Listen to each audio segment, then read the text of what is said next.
corn schnitzel like I like it, my family likes it, and I hope you enjoyed this vegetarian meal the way I enjoy it myself. So first we're going to take 2 medium potatoes and we're going to peel them so we can make some mashed potatoes from them.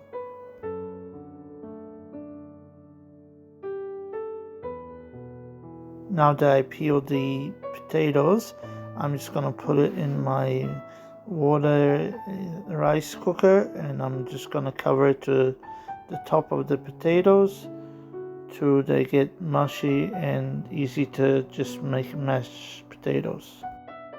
While I wait for the potatoes to soften, I'm going to take 2 cans of corn and I'm going to use my Ninja food processor.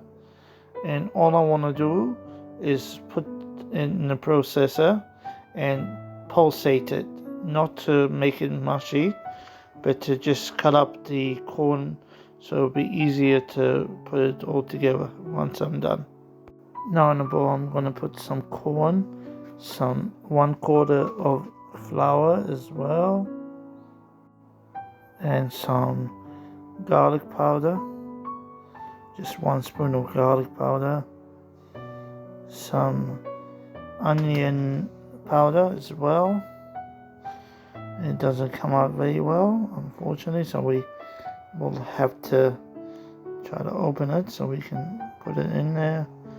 And then I'm just going to add some pepper as well to it. We're going to add 1 spoon of sweet paprika to it as well. Now we're going to add some salt. You can add salt as much as you like. You can always add more salt later. Add some breadcrumbs. I would say about 1/2 cup of breadcrumbs, but I just put as much as I feel I need to.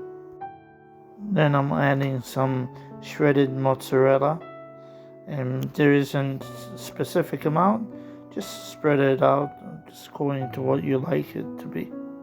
When the mashed potatoes are done, just add it to the extra of the other ones and 1 egg and just mix it all up till it's all combined into one lot. Now we're going to bread the mixture. So first we're going to scramble 1 egg, and then you got some panko crumbs, some bread crumbs. And then we're gonna start assembling everything together. I added a little bit of salt to the panko and a little bit of garlic as well to it, but you can just put whatever you want to make it taste the way you like it. So we're gonna take from the mixture and we're gonna pat it, make it like a schnitzel size, and then we're gonna put in the egg mixture on both sides, and then we're going to put in our breadcrumbs and before we're going to put in our baking pan to cook. Now I'm going to put some olive oil on it and I'm going to cook this on each side in my oven for 20 minutes on each side on 180 degrees.